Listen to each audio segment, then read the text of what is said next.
Hello, good afternoon. My name is Haley and I'm here with Stacy, and today I'll be showing you how to do synthetic division. And so in synthetic division, you will see things like as in your vocabulary, as in like dividend, divisor, and coefficients and quotations and remainder. But if you're not sure what like dividend is, it's the number that is being divided, and your division is splitting a number into equal parts or groups to find out how many are in each group or how many groups there are.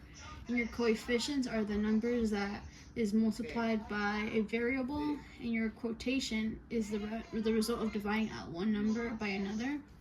And the remainder is the whole number left over after one integer is divided by another and does not divide equally. And so let's get straight into it. The objective for today is to perform synthetic division and be able to identify x, constant, and remainder. By the end, students should be confident in dividing, adding, and subtracting the numbers and explaining how and what they did to solve the equation. Okay, so to solve this equation, first we're going to flip the x minus 2, so we're going to turn it into a positive 2. Then we're going to set up the equation. We're going to start off with the x turns into a 1. We have 2, we have negative 5, and we have a negative 6. The first thing we're going to do is bring down the 1. Then multiply 2 times 1, which is 2. Then we're going to add 2 plus 2, which is 4. Then we're going to multiply 2 times 4, which is 8. Then we're going to subtract, because the 5 is negative, we're going to subtract these 2, which is 3. Now, again, we're going to multiply. 2 times 3 is 6. And then this cancels out, so it's 0. So now we're going to label them. This is x squared, this is x, this is the constant, and this is the remainder. To summarize everything we just did, we're going to take the x squared, and it's going to be 1x1 plus the x, which is 4, plus the constant, which is 3, plus the remainder, which is 0. And then we bring down the x plus 2. Your answer should look like this. So here's our next problem. This one's a little bit harder. Okay, first thing we're going to do is we're going to flip the 2. It's going to be a positive 2. This x turns into a 1. Our next number is negative 2. Our next number is 5. And our last number is negative 1.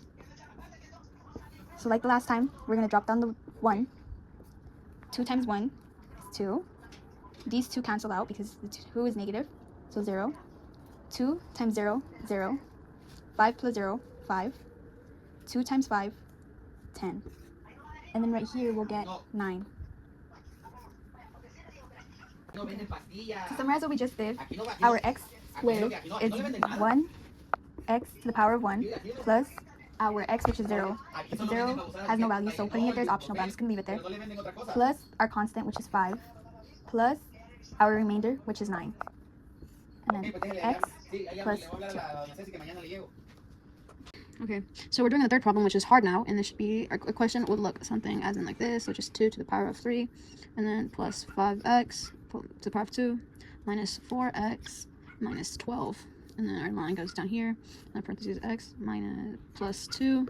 So then this 2 right here is going to turn negative, so it'd be negative 2 in our box. Then we bring down the 2, the 5, the negative 4, and the negative 12. And we're going to bring down our 2.